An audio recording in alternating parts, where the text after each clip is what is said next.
This is KGW News at Sunrise. Hey, good morning, everyone. Thanks for getting up with us on this Sunday morning. I'm Tim Gordon. And I'm Christelle Kumwayne. This morning on Sunrise, the city of Portland says it's taken on the increase of graffiti, especially in Northeast, the progress they've seen this year.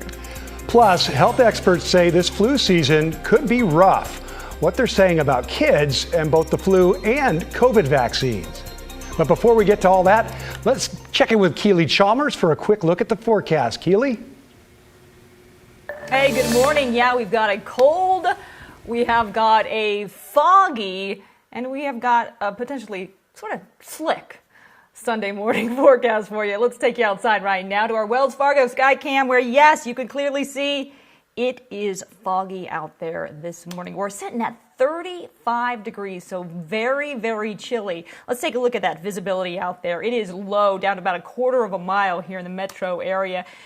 Down to about a half mile in Troutdale, up and down the I-5 corridor. You see the valley there. Thick fog this morning. In fact, there is a fog advisory in effect until 11 o'clock this morning for the valley. So be careful. Some of that fog could be frozen as well with those temperatures dropping to freezing in some areas. Here is a look at how the rest of your Sunday is shaping up. We'll be right around 45 by noon. It is going to be a cool, crisp, but mostly sunny day once that fog does start to clear out. But again, it's going to be a bit stubborn here in the valley. We'll top out right around 51 degrees for a high today.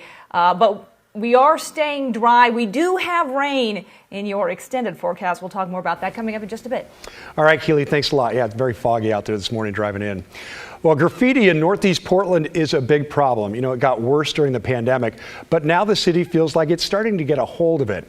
You've seen that, more than likely seen that graffiti all over buildings along Northeast Weidler. At times you can see where it's been painted over and then tagged again.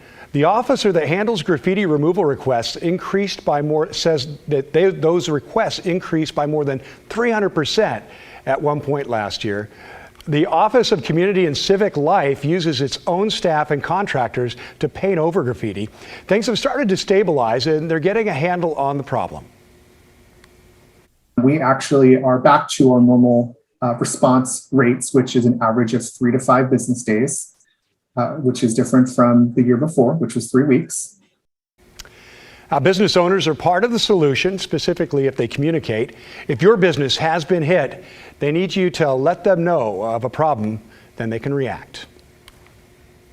A new agency tasked with investigating police in Washington is starting to come together. The question is, who will lead?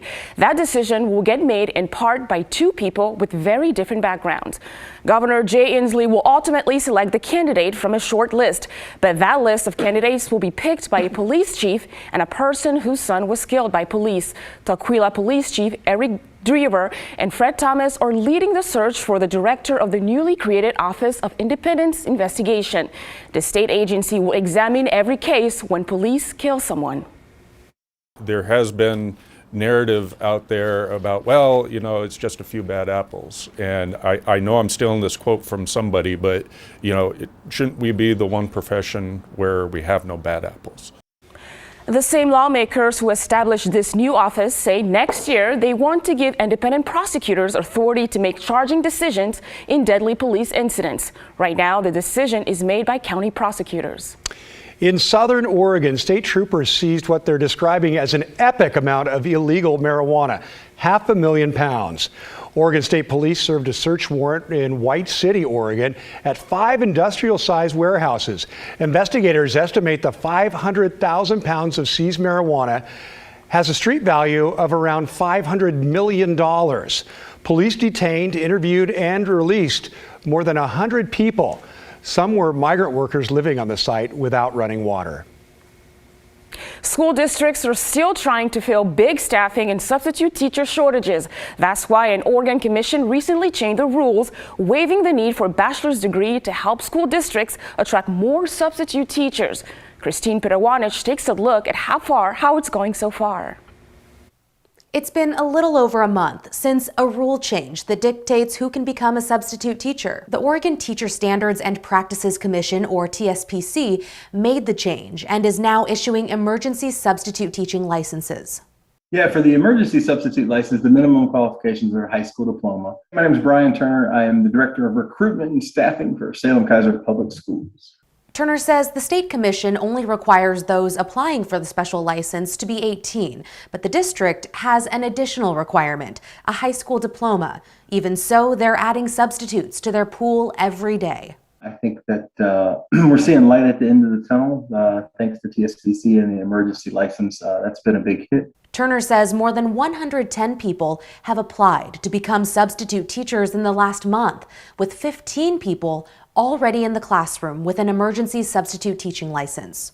The opportunities are greater than they've ever been in terms of TSPC's rule changing and allowing folks to get into the classroom if they go through a process. The need is great. According to the TSPC, in December of 2019, before COVID, Oregon had 8,290 licensed substitute teachers.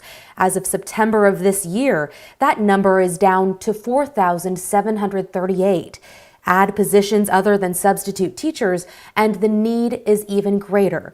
Some say the shortage is due in large part to the pandemic. There's hundreds of jobs that are available. But when it comes to substitute teaching in particular, Turner says the process to become one has become easier. And you have to apply to Salem Kaiser Public Schools for the job posting, the emergency substitute job posting, as well as applying to TSPC for the license. The decision to hire substitute teachers with the emergency substitute teaching license varies by district. Some are choosing to do it while others aren't. Christine Pedawanich, KGW News.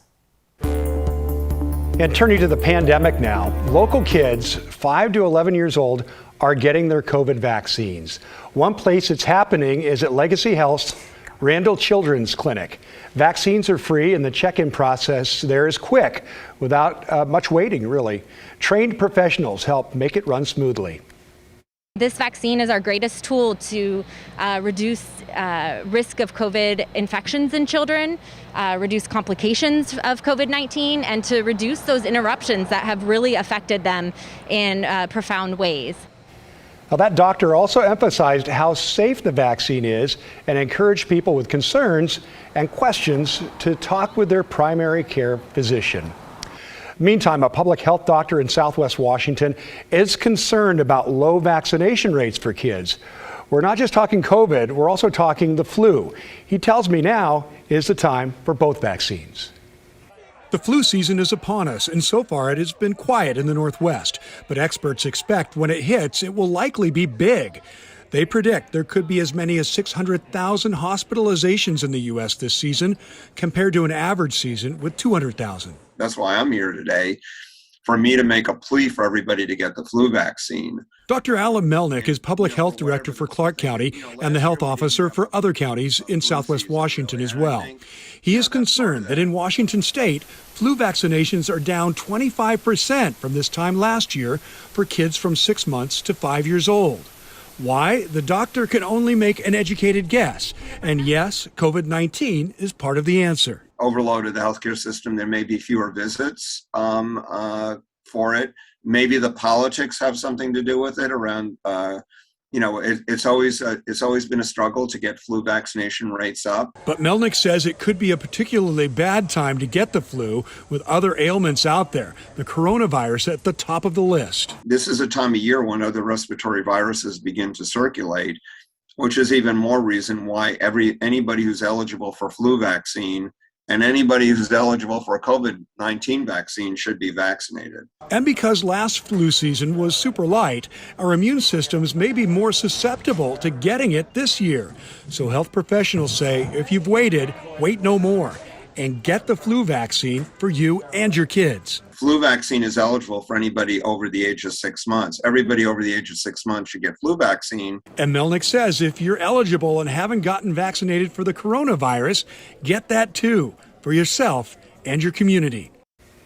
So, Tim, doctors say to get both vaccines, but can you get them at the same time? Yeah, you can. So if you want to go in and get your booster shot or your first shot of COVID vaccine, whichever shot, and the flu shot can go right with it, won't harm you at all. Dr. Melnick actually got his booster and his flu shot at the same time, so it's definitely okay. Oh, well, good to know. Yeah, thanks, for sure. Tim. All right, coming up next, Nirvana is back at the Oregon Convention Center this weekend, even though the mountains aren't quite ready for winter sports. We'll show you why that is not stopping those excited snow sport fans.